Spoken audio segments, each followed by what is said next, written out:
Vamos começar a nossa live dessa tarde, no 9º dia da nossa campanha de Daniel. Que o seu coração esteja preparado para ouvir Deus falar com você, que possa estar com o coração aberto para ouvir a voz de Deus nessa tarde, em nome de Jesus.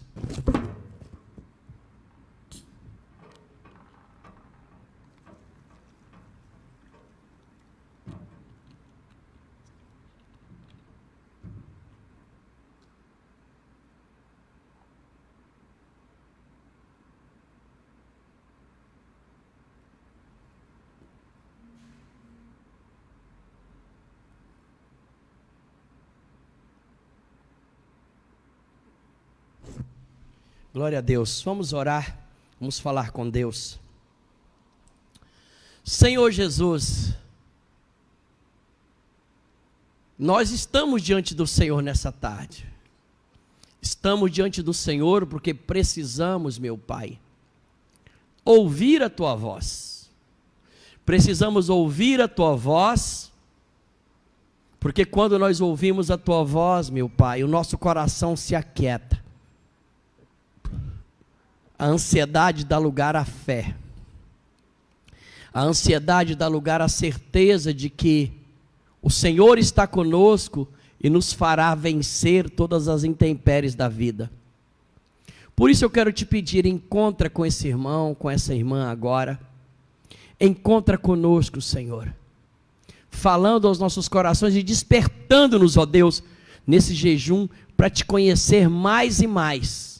Conhecer a sua face, conhecer o Senhor. Pai Santo, ouve também a oração dos teus servos. Cada pedido que os teus servos tiverem, meu Pai, e o Senhor sabe quais são, que o Senhor possa atender a oração e a petição. É isso que eu te peço nesta tarde, em nome de Jesus. Amém e amém. Eu quero ler com você, na Bíblia Sagrada, gente. Olha para você ver aqui. Daniel, capítulo 3, versículo 25 em diante. Daniel, capítulo 3, versículo 25 em diante. Vamos ver. Aliás, vamos pegar o versículo 20 para você entender a história. O caso é o seguinte. Aqui conta a história do momento em que o rei Nabucodonosor fez uma estátua muito alta, inclusive, e bem grande. Ela tinha 27 metros de altura e 2,70 metros de largura. Então, era estátua muito grande, muito alta. Só para você ter noção, quando se trata disso, dá um prédio de 9 andares. Se o pé direito for de 3 metros, dá 9 andares, para você ter noção a altura da estátua que ele fez. E ele fez essa estátua e ordenou que todas as pessoas, quando ouvissem os instrumentos, deveriam prostrar-se e adorar a estátua. E assim fez, ele tocou, mandou tocar, todo mundo prostrou e adorou. Aí, de repente, alguns dedo duro, cagueta, aqueles invejosos, chegaram e falaram para o rei, olha, rei, tem aí uns judeus, uns israelitas, que o senhor colocou como governador das províncias, que não faz caso de ti, não se importa com o senhor. Porque quando você mandou tocar os instrumentos, eles não prostraram diante da estátua. Não é que eles não se importavam, eles se importavam com o rei, mas não se importavam com a estátua. É diferente. Mas aí o rei chamou rapidamente eles e falou o seguinte, é de propósito que vocês estão fazendo? Vem cá, vocês não prostraram diante da estátua, é de propósito? É de propósito? Ele falou, é. Então, deixa eu dizer um negócio a você. Eu vou mandar tocar de novo os instrumentos. Se vocês não prostrarem, vocês vão ser lançados na fornalha de fogo ardente. Aí eles viraram e falaram o seguinte, falou, olha rei, deixa eu dizer um negócio a você. Nós não adoramos a sua estátua.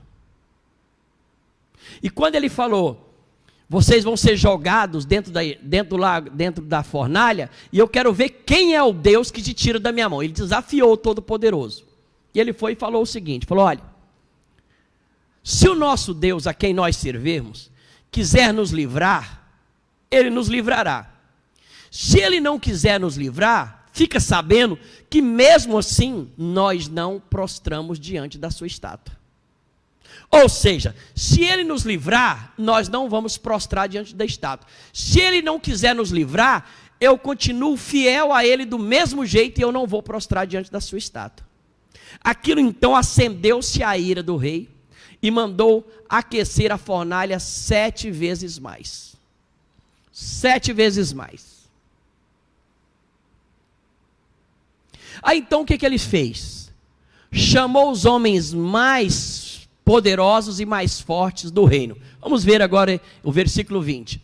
E ordenou aos homens mais poderosos que estavam no seu exército que atassem, eu não gosto dessa palavra atar, amarraram a Sadraque, Mesaque e Abednego. Amarraram os 3, eu imagino, com as mãos para trás, para ser lançado na fornalha de fogo ardente. Versículo 21. Então estes homens foram amarrados, vestidos com as suas capas, com as suas túnicas, com seus chapéus e demais roupas. E aí então, eles amarrados com as suas roupas, com túnica e tudo, eles foram lançados dentro da fornalha de fogo ardente. Eles foram lançados lá dentro. Por quê? Porque a palavra do rei era urgente, e a fornalha estava sobremaneira quente, e a chama do fogo matou aqueles homens que carregaram Sadraque, Mesaque e Abednego. Deixa eu ler novamente. Porque a palavra do rei era urgente, e a fornalha estava sobremaneira acesa. Guarda isso, a fornalha estava sobremaneira acesa. E a chama do fogo estava tão grande, tão forte, que aqueles homens que carregaram Sadraque, Mesaque e Abednego para jogar lá dentro, a Bíblia diz que o fogo, eles não entraram dentro da fornalha, chegaram na porta, o fogo estava tão forte que matou aqueles homens que eram 3, eu imagino que eram 6 homens, porque eles iriam 2 de um lado e 2 do outro, 2 de um lado e 2 do outro, os 6 homens morreram de chegar na boca da fornalha, claramente. Vamos lá agora, versículo 23. Estes 3 homens, Sadraque, Mesaque e Abednego, caíram amarrados dentro da fornalha de fogo ardente. Então o rei se espantou e se levantou depressa e falou, dizendo aos seus conselheiros: nós não lançamos dentro do fogo 3 homens amarrados? Sim. Responderam e disseram ao rei: é verdade, ó rei. Versículo 25. Respondeu dizendo: eu porém vejo 4 homens soltos que andam passeando dentro do fogo, sem sofrer nenhum dano, e o aspecto do 4º homem é semelhante ao filho dos deuses. Versículo 26. Então, chegando-se Nabucodonosor à porta da fornalha de fogo ardente, falou dizendo: Sadraque, Mesaque e Abednego, servo do Deus Altíssimo, saí e vinde. Então saiu Sadraque, Mesaque e Abednego, saíram do meio do fogo. Versículo 27. Reuniram-se os príncipes e os capitães, os governadores e os conselheiros do rei, contemplando estes homens, viram que o fogo não tinha poder algum sobre seus corpos, nem só um cabelo da sua cabeça se tinha queimado, nem as suas capas mudaram, nem cheiro nem fogo tinha passado sobre eles. Para aqui. Vem cá. O que aconteceu com os 6 homens que foram jogar Sadraque, Mesaque e Abednego? Eles chegaram na porta da fornalha e o fogo estava tão quente que mataram aqueles 6 homens. Agora aqui, A palavra de Deus diz, terminando no versículo 27, que os três, Sadraque, Mesaque e Abednego, caíram dentro da fornalha de fogo ardente amarrados. Quando o rei olhou, viu que eles estavam soltos, aquelas amarras haviam sido partidas, e tinha 4 homens lá dentro. Mas o que me chama a atenção aqui no versículo 27, aí então o rei reuniu os príncipes, os capitães, os governadores, os conselheiros e disse, contemplando esses homens, viram que o fogo não tinha poder algum sobre seus corpos. Como é que é? Olha o que eles disseram. O fogo não tinha poder sobre os corpos de Sadraque, Mesaque e Abednego. Mas o mesmo fogo tinha poder sobre os corpos daqueles homens que lançaram eles no fogo. Por que o fogo queimou os 6 homens e mataram 6 homens? E por que o fogo da fornalha de fogo ardente não queimou os 3 ungidos de Deus? Esse é o tema da minha pregação nessa tarde. Por que o fogo maligno não tem poder contra o servo de Deus? E o poder maligno tem poder contra aqueles que não são filhos de Deus? Por quê? O que tinha especial naqueles 3 homens?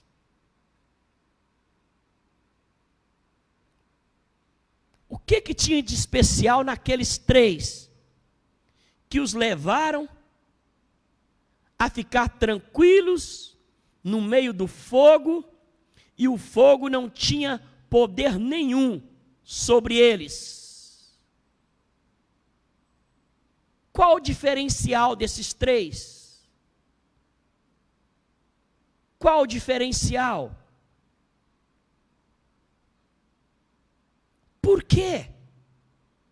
Os 6 morreram?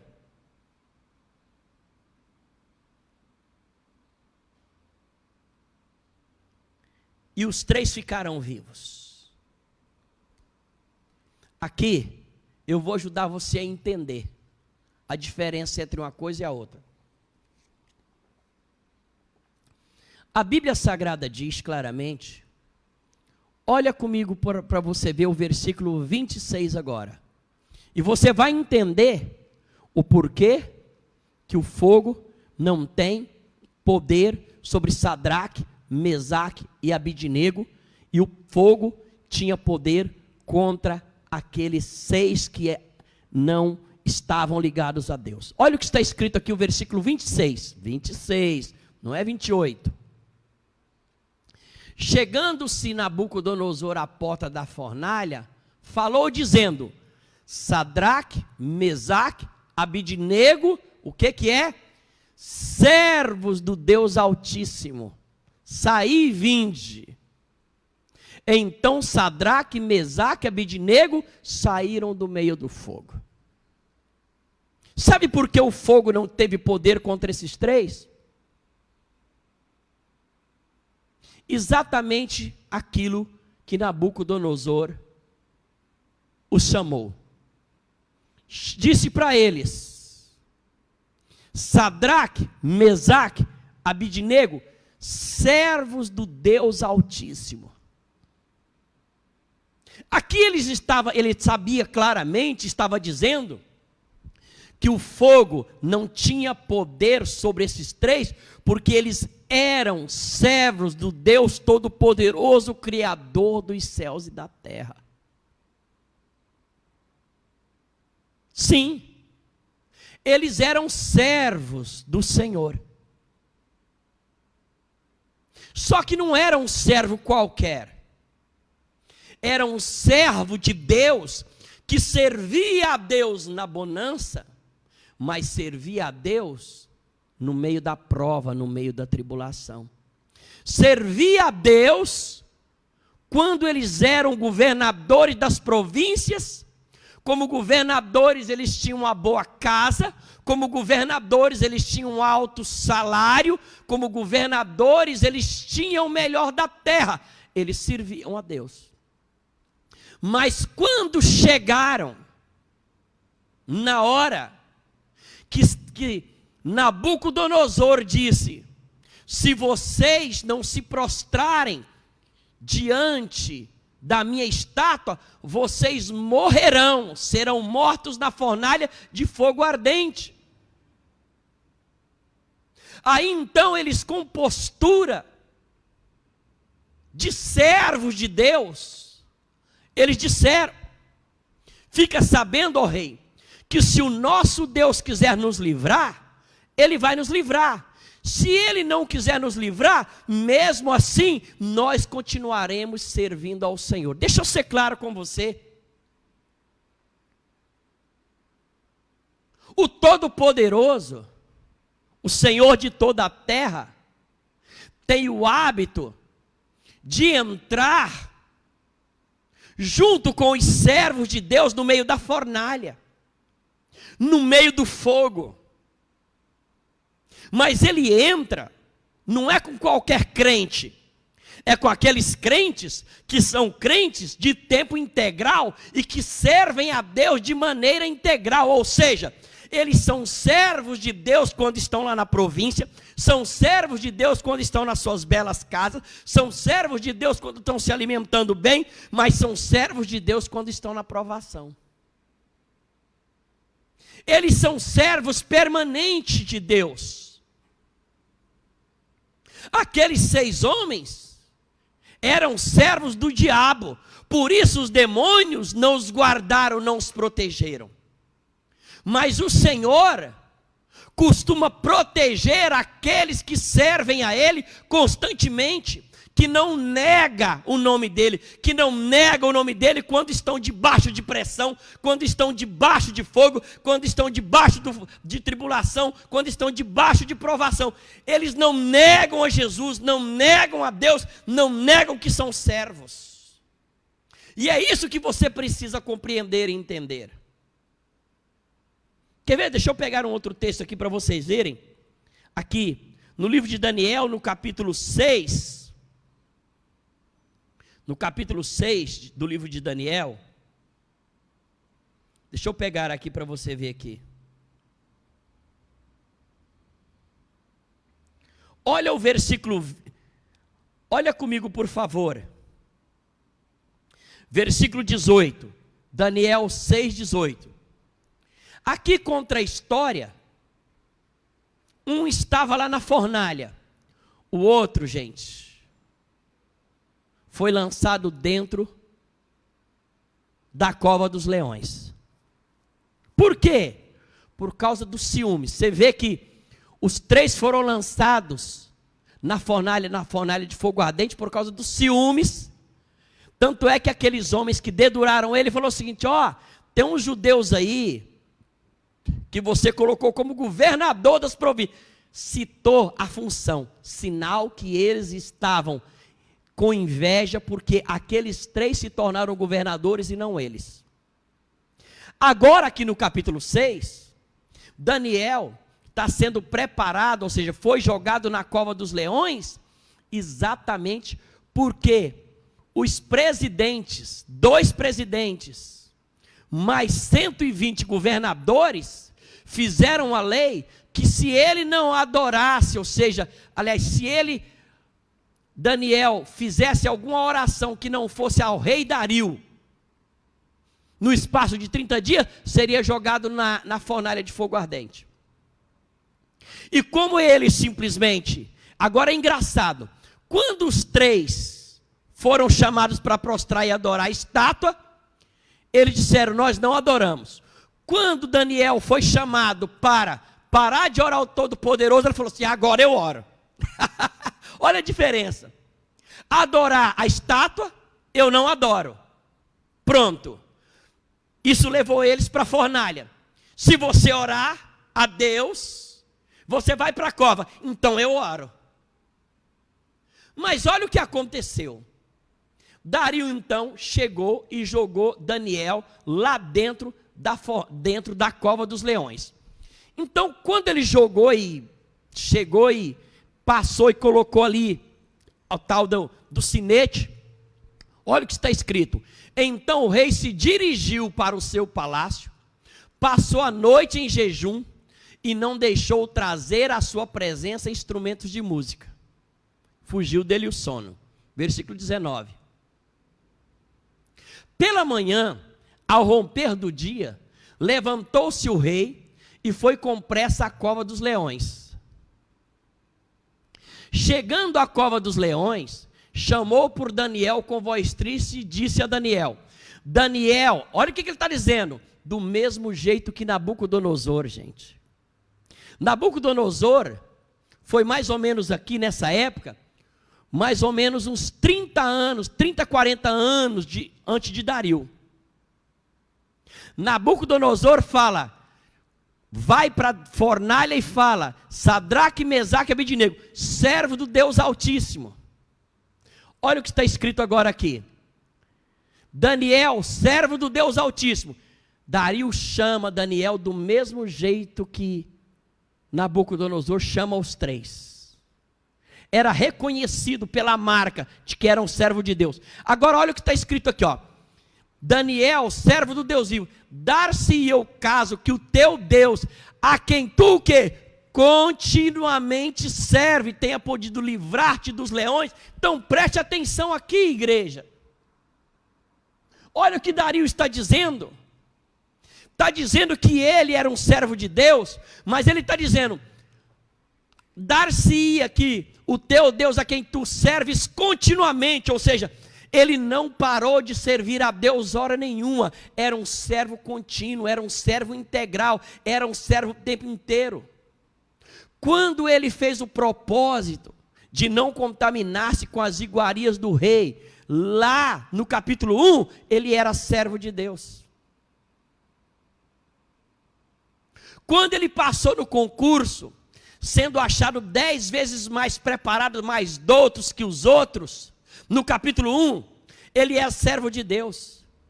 Quando ele foi levado ao palácio para assistir o rei, era servo de Deus. Lá no capítulo 2, quando todos os magos foram chamados para adivinhar o que o rei tinha sonhado e decifrar o sonho depois, Daniel, Sadraque, Mesaque e Abednego eram servos de Deus.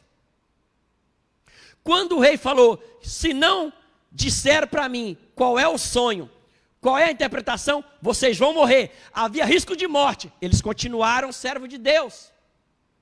E aí, como servo de Deus, pediram um tempo para decifrar o sonho. E aí Daniel foi e decifrou o sonho. E a Bíblia Sagrada diz no capítulo 2, no final, que então Daniel foi colocado como governador da Babilônia. E aí ele fez um pedido político para que eles pudessem ser governador das províncias.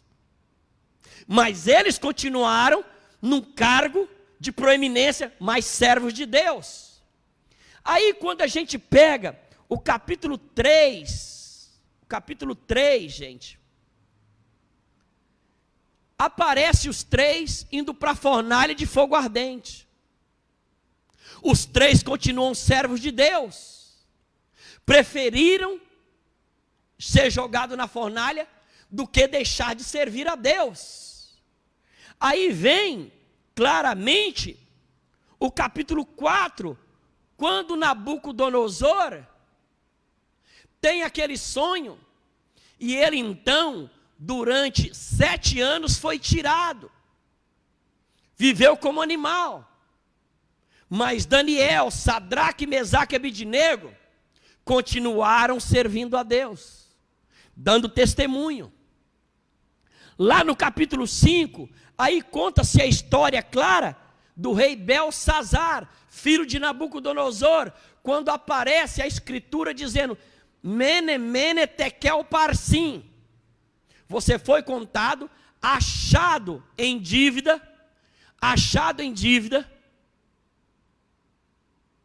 e você vai ser tirado. Então Beltesazar morreu, mas Daniel continuou como servo de Deus, até que no capítulo 6, ele é lançado na cova dos leões, mas continuou como servo de Deus. Depois do capítulo 7, o 8, o 9, até o 10, vem as revelações do Apocalipse. Ele continua como servo de Deus. Dario morre, entra no governo Ciro, e Daniel continua servindo a Ciro como homem de Deus. Ele nunca negociou a sua fé, nunca negociou a sua servidão. Então preste atenção, escuta agora o que eu vou lhe dizer, porque muitas vezes nós achamos que essas pessoas foram guardadas por Deus apenas porque era crente. Não, querido, eles foram guardados porque eles tinham a determinação no coração de honrar ao nome do Deus Todo-Poderoso, quando eles estavam lá. E interessante que eles foram colocados como assistentes do rei, depois foram colocados como governador, depois foi colocado como presidente, depois foram colocados como primeiro-ministro, mas nenhum desses cargos subiu para a cabeça, nenhum desses cargos fez com que Daniel, Sadraque, Mesaque e Abidnego mudasse o seu posicionamento. Eles eram servos de Deus, servos de tempo integral, serviam a Deus continuamente, aonde eles estavam eram servos de Deus. Por que muitas vezes Deus não livra determinados crentes agora? Porque aqui na igreja ele é servo de Deus. Quando ele está no meio dos crentes, ele é servo de Deus. Mas quando chega em casa, mais parece uma endemoniada, mais parece um endemoniado. Quando se olha para a família, a mulher não põe trava na língua, não pensa o que vai falar e fala coisas horríveis para os seus filhos, para o seu marido. Ou seja, ela tira a capa de servo de Deus e desanda o céu, parecendo mais serva do maligno. Quando está na igreja, o ungido de Deus é um servo de Deus, é uma pessoa mansa, é uma pessoa tranquila. Mas quando chega em casa, se levanta contra a esposa, se levanta contra os filhos, grita, xinga, berra, desfaz, humilha a sua casa, sinal que ele é só servo na aparência de todos da igreja, mas lá é uma pessoa que tira a capa de servidão e se torna mais um servo do maligno. Quando está na igreja, é um servo de Deus, mas quando sai para fora, que vai prestar serviço, se mete em vários rolos aí, tira a capa de servo para levar vantagem, de maneira ilícita, aí depois quer ser guardado, quer ser protegido. Ô irmão, não tem jeito. Você e eu precisamos compreender que o servo do Deus Altíssimo é contínuo. Olha para você ver o que Daniel falou. Olha o versículo 21 agora. Olha o que ele disse aqui, versículo 21. Daniel 6, 21. Então Daniel falou: ó rei, vive para sempre. O meu Deus enviou seu anjo e fechou a boca dos leões, para que não me fizesse dano, porque foi achado em mim o quê? Inocência diante dele, e também contra ti, ó rei, eu não tenho cometido delito algum. Ou seja, ele era fiel diante de Deus, fiel diante dos homens. Você está vendo porque ele foi guardado? Porque ele mantinha a fidelidade a Deus e a fidelidade aos humanos. Fidelidade ao Senhor, fidelidade aos homens. Esse é o servo que Deus guarda. É um servo integral. Deixa eu te perguntar. Se chamar a sua família aqui, chamar seu marido, seus filhos, chamar sua esposa, seus filhos, o que eles falam de você? Que você é uma bênção? Que você ora por eles? Que você é uma mãe exemplar? Que você é uma mãe que eles podem seguir as pegadas? Que eles podem imitar? A Bíblia Sagrada chega no capítulo 31 do livro de Provérbios, diz o seguinte, que a mulher virtuosa, o seu marido confia nela. Seu marido confia em você? Sua mulher confia em você? Se chamar seus filhos aqui, sua esposa, que testemunho sua esposa e seus filhos dará de você? Que você é um homem de Deus? Que você ora por eles? Que você é um homem honrado?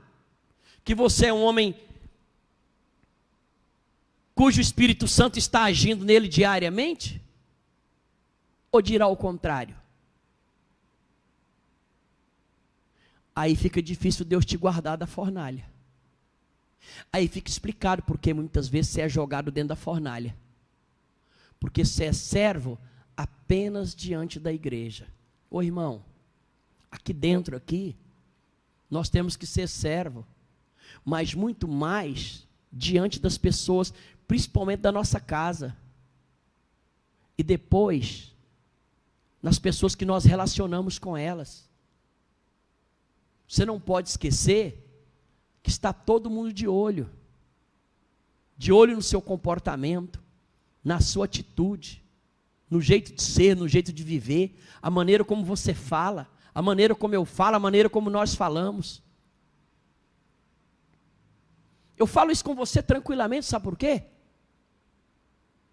Porque a diferença entre eu e você, sabe qual é?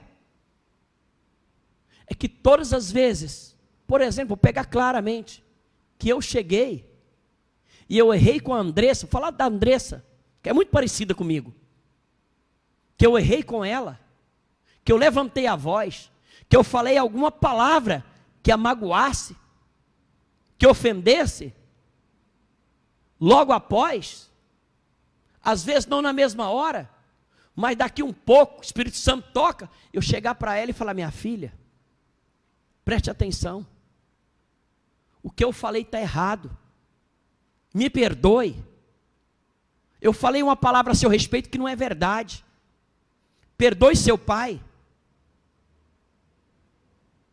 não se comportou direito, não agiu como servo de Deus, perdoe seu pai. Quando eu chego e peço perdão, eu estou agindo como servo de Deus, porque o servo de Deus, quando erra, volta lá e conserta.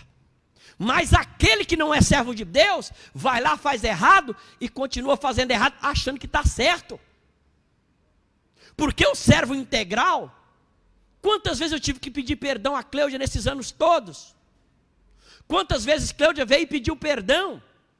Porque o servo integral, infelizmente, eu não gostaria nunca de dizer uma palavra ruim para Cleudia, mas na hora ali, no momento de raiva, acaba falando. Mas eu chego lá e falo: me perdoe, Cleudinha, que eu pequei contra você, eu falei uma palavra que não era real, que não era verdade, me perdoe.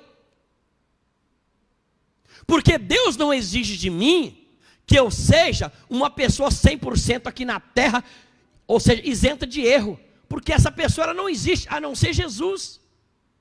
Mas Ele exige que se eu porventura pecar contra o meu irmão, eu devo ir lá e consertar e pedir perdão a ele.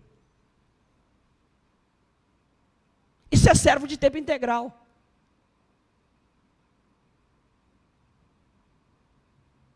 Então é servo aqui na igreja, é servo em casa.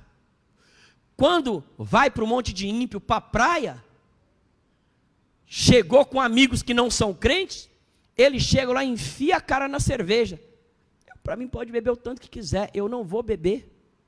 Não é porque eu sou crente, primeiro porque eu não gosto, segundo porque eu não quero, e terceiro porque eu vou dar testemunho. Eu não vou beber, eu não vou entrar na onda dos ímpios, eu não preciso fazer o que eles fazem. Porque eu não preciso da bebida para me alegrar com eles. Porque eles estão de olho, eles estão olhando, eles estão vendo como é a nossa ação, como é a nossa reação, o nosso comportamento. Você está entendendo o que eu estou lhe dizendo? Então é de extrema importância você e eu sabermos claramente o que é um tempo integral. Olha o que ele disse: eu fui achado inocente diante de Deus e diante do rei. Esse é o servo que Deus livra. Meu coração está livre diante de Deus e está livre diante das pessoas daqui da terra. Esse é o servo que Deus livra. Você pode ficar tranquilo, sabe por quê? Quero terminar essa live dizendo a você, porque Deus não é doido de entregar os servos fiéis dele nas mãos de Satanás, nas mãos do maligno, porque Deus sabe o trabalho que dá para formar um servo do Deus Altíssimo. Trabalho e anos para gerar resistência espiritual, emocional e natural. Gente que aguenta as pressões diante dele para ajudar pessoas. Então Deus não vai entregar seus servos nas mãos do maligno. Mas muitas vezes Deus permite que vários crentes sejam entregues, porque ele é só crente muitas vezes aqui dentro da igreja. Do lado de fora, ele não é um servo de tempo integral. Integral. Eu não estou falando de servo que trabalha na obra integral. Estou falando que ele é servo em qualquer lugar que ele estiver. Todos sabem que ele é de Deus, que ele é do Senhor. Amém, igreja? Amém, meus irmãos? E eu quero dar uma boa tarde agora, então, pela Cleide Aquino, caiu. Deus abençoe. Fernanda Carvalho, Deus abençoe. Nilson Alves, Nice Alves, Deus abençoe. José Nilson, a Josineide, também aqui, a Ceia Guedes, Deus abençoe vocês. A Júlia também, pastora Júlia, Deus abençoe, meus irmãos. Aprenda isso, sirva a Deus integralmente, constantemente, e você verá que Deus enviará o anjo dele e não deixará que a fornalha tenha poder contra a sua vida. Tá certo? Vamos orar agora. Levanta as suas mãos agora e ore comigo e fala: Senhor Jesus, nessa tarde eu quero te pedir de todo o meu coração que a mão do Senhor venha sobre mim e me ajude. Senhor Jesus, me leva a te servir integralmente. Se eu estiver na igreja, eu sou teu servo. Se eu estiver na minha casa, eu sou teu servo. Se eu estiver no trabalho, eu sou teu servo. Se eu for me divertir na praia, eu sou teu servo. Se eu estiver numa viagem de passeio, eu sou teu servo. Se eu estiver, ó Deus, numa festa, eu continuo teu servo. Totalmente, meu Pai. Por isso me guarda das fornalhas da vida. Me guarda do fogo maligno. Me livra do fogo ardente, meu Pai. É isso que eu te peço nesta tarde. Em nome de Jesus. Amém, amém e amém. Lembrando que você pode nos ajudar com essa obra, enviando para nós o seu dízimo ou a sua oferta, através do Pix que vai ser colocado aí agora. Tá bom? Faça isso. Lembrando que hoje às 19h30 nós teremos a nossa live e Deus vai falar poderosamente conosco. Senhor, em nome de Jesus, abençoa os meus irmãos, que eles tenham uma tarde cheia da graça, cheio da vida, cheio do poder do Senhor. Libera o melhor da terra sobre eles agora, meu Pai, em nome do Pai, do Filho e do Espírito Santo, que é o nome do Senhor e Salvador Jesus Cristo. Amém?